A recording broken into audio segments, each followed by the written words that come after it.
You're listening to the Drinks and a Movie podcast, hosted by Rudy Ruiz. Spoiler alert.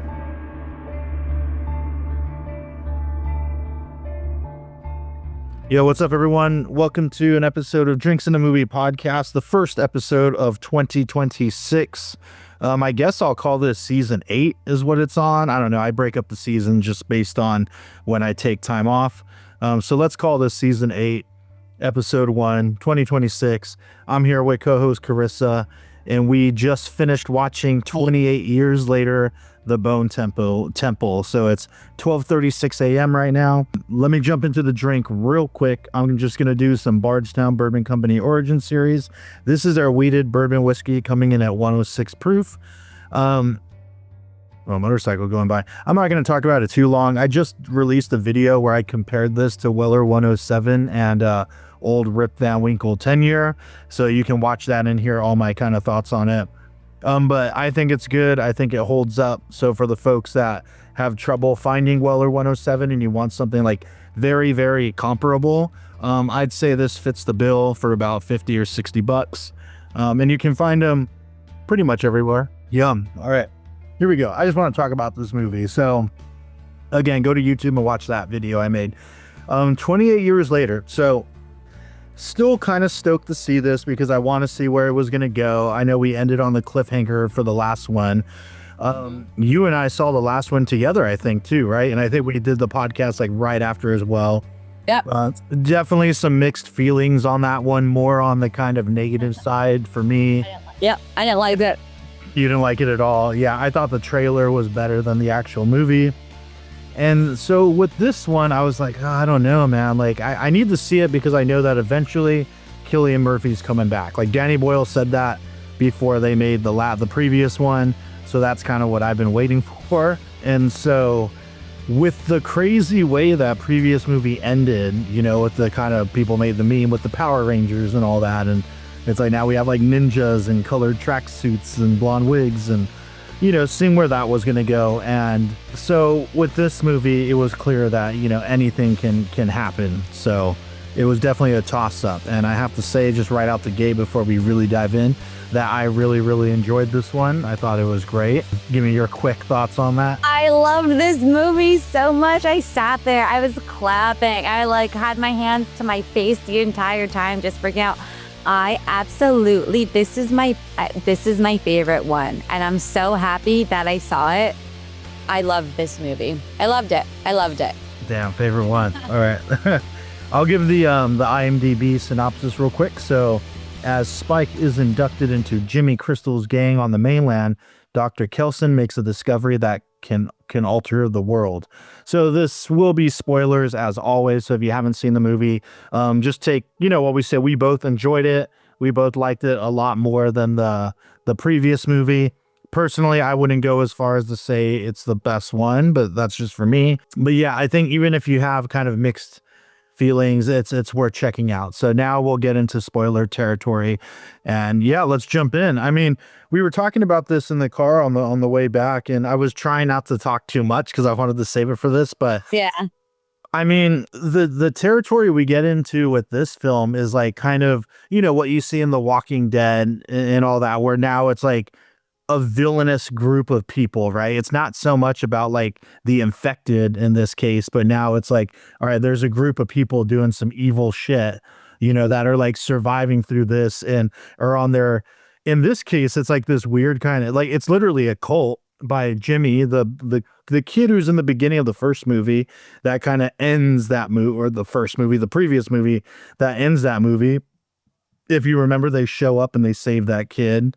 What's the kid's name? I'm forgetting. Spike. but now it's Jimmy. But now it's Jimmy. Yeah, they all go by Jimmy. So he's got this crazy like cult where they're like satanic, I guess. So his whole thing is like, oh, we're making sacrifices, or charity, he calls it. Like, we're giving charity to old Nick, you know, Satan, for the, you know, craziness he's unleashed on the world. And he's like Jimmy Sir Lord is what I'm supposed to go by. I'm the son.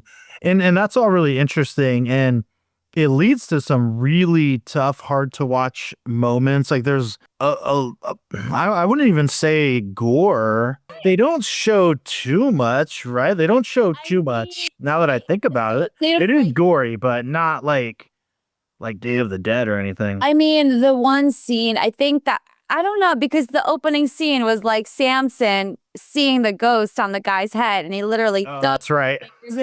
I forgot about that. Yeah, like Predator style, just rips the spine off this poor guy. That was pretty crazy. And then, I mean, I don't really want to get too much into like what, but like the killing scene in the house with, the Teletubby crazy gang. That, yeah, it wasn't, they showed like little clips close up, but when they pulled away. Yeah, it's pretty messed up. It's pretty messed up. It's really dark. And yeah, like even for me, who's kind of a gore hound, like, yeah, there was stuff that was tough to watch just because you hate to see it. You hate to see evil people doing evil shit, to innocents, especially in this world. And they set a pretty harsh tone, like right from the get-go, even with that first kind of fight to the death with Spike and that one guy. And I was like, oh, this is interesting. They just saved him and he's got to fight to the death now. And he gets lucky, he stabs him in the leg and happens to hit an artery. Yeah, he felt real lucky. And even that was tough too. When like they're just kind of talking and joking when this dude's like bleeding out and he's just like slowly dying.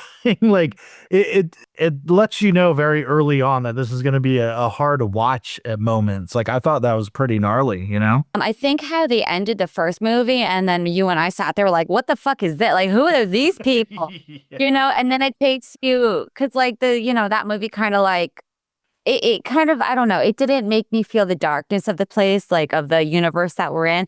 But then this one, when they jump right into, this straight killing, and then just like all of the manic, awful things, like depraved things that they do, you're like, oh, okay. And they didn't show any of that in the first, you know what I mean? You're like, oh, these people are like kind of weird karate fighters, like flipping over and doing this and that, killing the zombies, but they're actually going around and killing everybody. Yeah. That, and I think I said this on the way back too. I think so that actor, Jack O'Connell, the only other thing I know him from is Sinners. And I thought he was really great in Sinners. And he looks like quite different in this movie, I thought, like even despite the blonde hair. Oh yeah. And he makes a good bad guy. I think he makes a great villain. And he just has that like smile all the time. And how's that? That's like how's that is like their amen kind of thing. And yeah. The way he just delivers everything, like, oh, well, we're going to kill you first, but we're going to do this and that, and then we're going to take your home or whatever. And I think, the next James Bond movie, he should be the Bond villain. I think he could be a Bond villain. I'm just throwing that out there into the universe. Jack O'Connell, make him a Bond villain.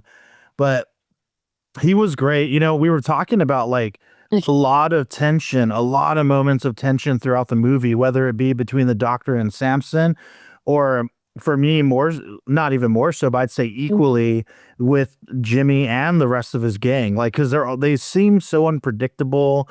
All of them are very formidable. Like I said, like they can clearly all fight and are like dangerous people. And that kid Alfie, Spike, I don't remember if we praised him a lot in our last episode. I meant to listen to it earlier, but man, he's a good actor. Like he doesn't have a lot of dialogue. Like he doesn't have a lot to say in this movie. He definitely takes a bit of a back seat, whereas the previous film was like all about his kind of coming of age and him and his father and his mother and all that.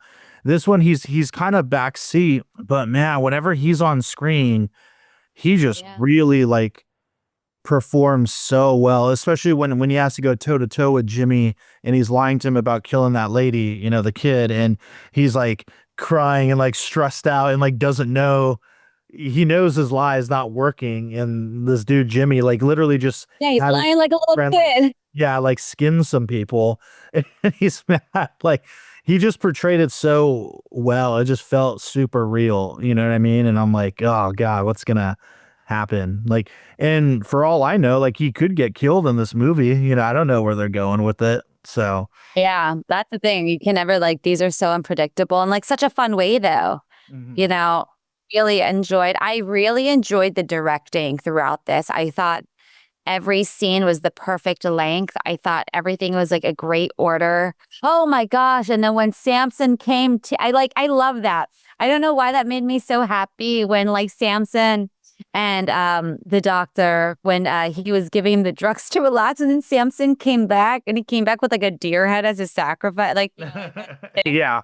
The he's so, offer for the drugs. yeah. I was like, this is so fun. Like, this was just such a fun, but it still was like kind of tense and crazy. Like it still made you feel a certain way because you're like, what's happening? Yeah. And I like how they kind of showed what was happening with the zombie, you know, like that they weren't just completely, you know, I mean, they kind of were completely gone, but, you know, when they're drugged out and they have a chance to actually sit down, something happens.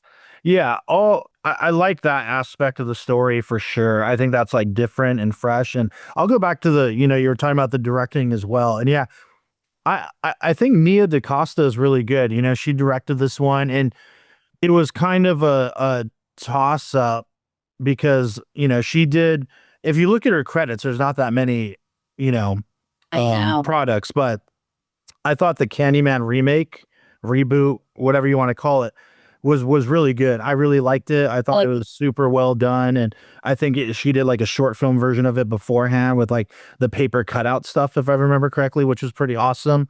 So clearly, like someone with talent.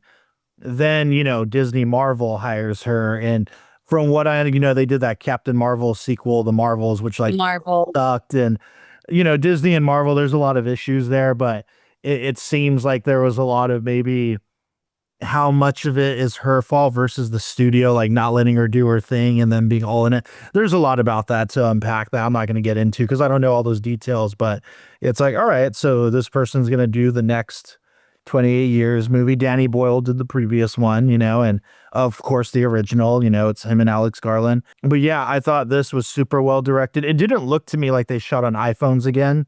It looked like they probably did it more traditional. But yeah, I love like there was just some great time lapse shots, and then the way they capture like the sky with like the bone temple and all that. Just like a really cool aesthetic. I like how they played with the music too throughout. Yeah. Yeah, good music cues. And it does, even though it's not shot on like the iPhone or on, a mini DV videotape, I think it does capture the same essence in a way of the original film, despite all that, which I think is pretty cool and well done. And, also getting to the Samson and the doctor, for those that don't remember, Samson was the big alpha that the doctor like hits with that blow dart that has the morphine or whatever, the cocktail of drugs, like chill them out. And that's how he survives. But I just thought that whole idea was great. I thought it was brilliant. This take on actually like trying to find a cure. Like, how can we stop this? Like you can think to some degree when you have the morphine in you. And I just thought that was brilliant. And it was cool to see it go that direction. Cause I don't think we've seen that yet in any of these types of films. The Walking Dead alluded to that possibility, but then it ended up being a sham, Yeah. Sorry, did you have more to add? No. Like you're nailing it. I mean, that entire thing. I think the funniest, I don't know. I just really enjoy, like, what's the last movie that we went and saw together that I was like, I love this movie? I can't remember. What movie did I love last? I'm trying to think where I'm like, I'm going to remember. Oh, we saw, because it was in Monrovia. We watched, oh my God, what was it? It was just a few months ago. It was like 2 or 3 months. It was like November. What did we see over there? Shit. I can't remember. I saw Frankenstein at the Monrovia Look-In, and then we saw... Oh, we saw Scream. Was that there? Oh, I thought you meant in theaters. No, we watched the Scream in theater. Wait, was that when's the last Scream that came out? A few years ago. Oh, shit. Okay, it wasn't Scream. I loved watching those too. I can't remember. We'll remember though. But man, I'm like, this movie really, like, if I was going to film a movie, this is kind of, what I would want to do with it too. I think it was just so like heartfelt and fun and gory and sad and depraved. And I like how they didn't show what happened to Miss Thing, who ran away pregnant. I thought the kills were great. The kills were fantastic. Yeah. A lot of them though, man, like, it was really hard to like sit there. I had my hands, like I said, on my face the entire time, like, oh my God. Yeah, I definitely had some reactions, like physical reactions. And, our theater only had maybe 3 or 4 other people in there, but I still feel like if there was less, like, I think it would have been interesting if it was a packed house. I think there would be more vocals, or if it was empty. Yeah. Because I almost wanted to say shit out loud. Like when Samson talks. Oh Yeah, my God, that was first there was the moon part, and it's like, oh shit, and you see it, and I love that they're conveying it just in these shots when he's like looking, and that like wheels are turning. You can see that, another good performance, right? And there's a great moment too. I just love this attention to detail when he doesn't give him like all those pills yet, but it's after he's chilled. Like they've been hanging out and like dancing together and like just sitting, whatever. like And it works. Like it's kind of silly for sure, and there's humor to it. Obviously, like I don't think they tried to hide that, but it works. Like for me, it didn't. I don't know why that works sometimes and doesn't, but like character wise, it made sense. The doctor's been alone for a long time. He's talking and he's working through this, and it just, I don't know, it didn't bother me. Like it all Yeah. came together very well. I think it's because it was like a slow, kind of like a progression, as opposed to in the last film when like the pregnant lady, and you're like, bitch, come on. Yeah. You remember that pregnant, yeah. the pregnant infected was like, okay, let's do this together. Like, Yeah. Yeah, right. Yeah, that was kind of weird. Yeah. Apple, and I was like, oh my God, there's no way. Yeah. But continue. Oh, well, I was gonna say, like, in attention to detail, like I really like when, before we even get into his memories or whatever, and before he gets like the pills to like kind of cure him, when he's like kind of walking around and you see like, oh, now he's wearing a loincloth. Yeah. And he goes and he calmly like picks a raspberry, right? And he eats the raspberry, and the camera tilts down and he wipes his fingers on his loincloth. Like that was just such a simple, I think, brilliant way to show without saying anything. It's like, oh, he's thinking on like a whole other level now. Like the fact that he just wiped his fingers, like cleanliness is like in his mind. And then he's like, later you see him at the creek and he's like washing his hands. Washing his hands and washing his face. It's like, that's the first kind of almost like a- civil behavior, right? Yeah. Like the civilized behavior of like, oh yeah, you wipe your hands off and all that. But yeah, when he speaks on the train, well, I love the way that was shot. Like when he's like remembering, and then it's like him as a kid, which makes sense because it's 28 years later. So it's him as a kid. And that was just such a cool idea when he's like seeing the people and they're like staring at him. And then all of a sudden he looks at her and it's like the virus, and he looks again. And now it's all the infected are like coming towards him. Like that was a good creepy shot.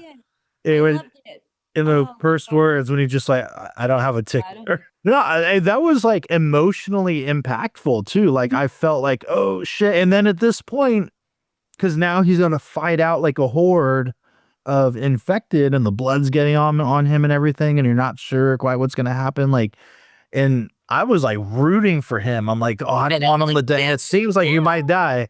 And I'm thinking like, oh shit, he's gonna die, and the doctor's never even gonna know that it fucking worked. Like the cure idea worked, man. So that was a roller coaster, a good roller coaster right there, that whole moment.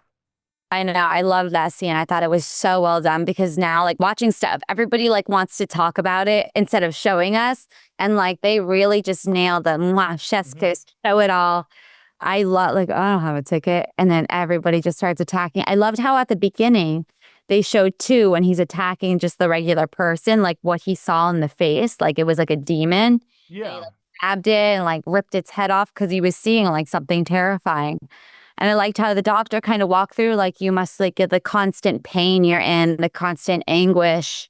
Da da da da da da da. They kind of broke down that they're not just like running around all willy nilly, that they're like seeing demons on people's faces. Yeah, that was really interesting, that concept too, when he's talking about, I've seen infected like kill children and kill babies, like something that couldn't possibly be a threat. So like, yeah, what are you seeing that's like making you get crazy? I thought that was really interesting, adding more depth to the infected side of things. And I think this is a good film to do it, and a good team to make that happen too. Like, because we've seen the zombie genre a lot. It's been, done to death and all that. And there is room. That just shows that there is room to kind of explore some things that haven't been explored yet. Like, Yeah. I thought that was cool, and I thought it was well done. I don't know, like the stuff they kind of did in the previous one didn't quite work as well, and this I thought worked very, very well. But I love that. And I mean, I got to talk about that whole ending, like the dialogue with Jimmy, Sir Lord Jimmy, or whatever he calls himself, and the doctor, I thought was great too. That's when we finally get to learn a little bit about it. And I actually really like that scene of them just talking.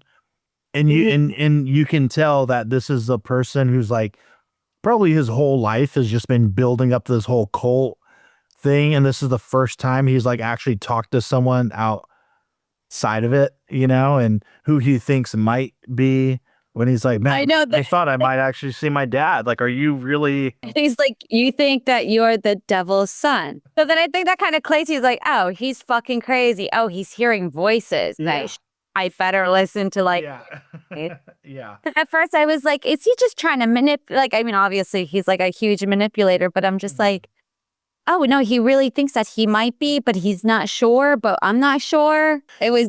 And I like that. And it makes sense because like he was 8 years old, he says, when it all like happened, and it just, in the church. And I like the way we learned that just through that dialogue. I thought that was good. And it still leaves enough to mystery as well, but man, yeah, that was all great. Like, and it could have gone a few different directions too, right? Because we're seeing how that one girl, Jimmy, because they're all Jimmy. I think she says at the end her name was Kelly or something, maybe. Kelly. Yeah. But when she's starting to be like, maybe this shit's kind of bullshit and like not real, and she called when she's like, oh no, we'll talk to the real guy. I saw him. He was in red in the Bone Temple. And he's like, oh shit. Shit, yeah.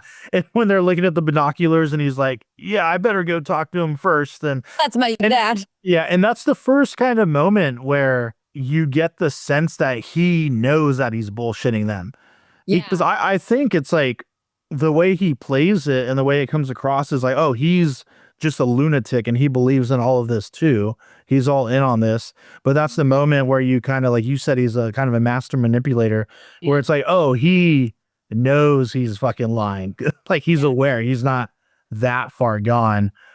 And I thought that was really good. I liked it, yeah. And I like the hesitation. I like the freaking out about it. The going first, sitting down, and then kind of giving the warning, like, listen, you gotta kind of put on a show. And I loved the show that the doctor did. I was like, this is, because the kids haven't seen anything. Like, they've never heard like music like that. But Yeah. I think about that because I'm like, oh my God, they've never seen or heard like a speech. You know what I mean? Living in this world 28 years, for 20. Yeah. They're probably like, what the fuck is going? That was a really just great moment. But yeah, like at the end of the dialogue, when you think they're coming to an understanding, and then Jimmy is like, well, you need to do this for me or I'm going to feed you your own intestines or whatever the fuck, says some crazy shit. Like, I'm going to kill you, so you have to. And he's just like, all right, well, whatever. And I love that he just goes for, let's turn it up to 11. And he does the full makeup and the lanterns everywhere and all the upside down cross. Like, he really like went for it. And yeah, when he's going through the records and, I know we both kind of laughed when he takes up the Iron Maiden Number of the Beast. And then we have a moment where the movie suddenly turns into a music video, but whatever. It's But it works. like it worked. I thought like, and it's funny too. That's what's crazy is like, that whole thing was like a funny moment to me. I don't know if you felt that way, but the music comes on and they're all like, oh shit, what's happening? And like you said, it's like to them, this is all real. Like they're meeting fucking God. This is their God they're meeting. Man. And then he blows like the drugs in their face. And I'm just like, Yeah. That was good too. And it, again, like it could go anywhere, right? At this point, we know Samson's out there. Is he still cured? Did the blood reinfect him? What's going to happen? Is he going to come and kill everybody? What's going to go down? And it's all going well. But then when Jimmy starts saying like, oh yeah, your commandment is for us to keep going and sacrificing people and charity and killing everybody we come across. And when you see the conflict in Ray Fiennes where he's like, fuck. Oh shit. Yeah, like I can't. yeah, keep doing that. Yeah. And I'm I thought, I mean, when he realizes it's the kid Spike, I thought he was gonna be like, oh, I have one more commandment. I want him. I'm gonna keep him as the sacrifice. But I guess it makes sense too, because he knows this person's doing evil deeds, so he tries to flip it on him and be like, well, you're my begotten son or whatever. gotta do it, baby. And he needs the kids are probably fucking crazy too. So he's just like, oh, they'll do it. Yeah. I don't know. And then it all kind of goes haywire from there. But I'm very glad that Samson comes back and he gets to see that it worked. When he comes and he just says, Dr. Kelsitter, like, Yeah. He's like, Doctor, thank you. thank you. Just carries him away. Like, that was good. I know that was like, so I'm just like, fuck, bro. That's the thing. This movie had so much like really awful things happen, but it was like really touching and like sweet and like heartfelt. Yeah. And I don't know. I don't know. I don't know how to like explain it any better than that. Like this movie has something for everybody. Yeah, it's got a lot. And we got to talk about the final scene. Again, spoiler alert, everybody. Spoiler. But Jim is back. Jim is back, finally. I was hoping he was going to be at the end of the last movie. But Jim's back. He's got a daughter. They're living out in this nice house in the high ground. No, we don't know where Naomi is yet, though. We don't see her. So that kind of has me worried because I really want her back, too. Maybe she is. We don't know. Or Selena. Wait, her name was Selena. It's Naomi Harris, the actress. Selena's the character. And there's also the young girl, too, Frank's daughter. We don't know where she's at. We haven't seen her, so we still got some mysteries. Do you think they're going to do a big reunion? No, I hope I hope both of those other characters come back, too. I hope it's not just him. You know what I mean? Yeah. I hope there's not some like, oh, yeah, they died along the way. I'd be like, come on, man. Like, bring them all back. Bring them all back. Don't do that to us. Don't do that to us. But I thought that last scene was good, man. And like another similar kind of cliffhanger. And I was talking about kind of the character work when they're watching, the two, now it's Spike and the girl Kelly are being chased by like not a horde, but like a group of the infected. And when they're looking through the binoculars, it's Jim and his daughter, because she does call him dad. And I love when she's like, are we going to help them? And I'm immediately thinking like, all right, they're years into this and they've been surviving. So for me, it's going to be like, no, we're not going to do that. Especially because that was kind of like Selena's whole, not her mind, but she was, quick to kill you, if something went wrong. But when he's just like, of course we are. And then it fucking cuts the black. I just love that time to with the music perfectly. In a House in a Heartbeat from the first film, I thought was really, really good. Love that ending. Great cliffhanger. I just hope they don't take for fucking ever to make this next movie, because these two were shot like basically that's the thing, back to back, like almost like side by side. Like, yeah, the other one was in theaters and they were like already finishing this fucking movie. So the other one, I'm pretty sure they haven't started on. So I'm going to guess like 3 years, hopefully not much longer than that. We'll see. No, they got to do it. They'll do it faster, maybe. I hope.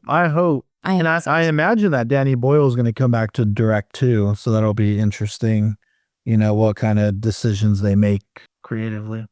We'll see. I enjoyed the directed.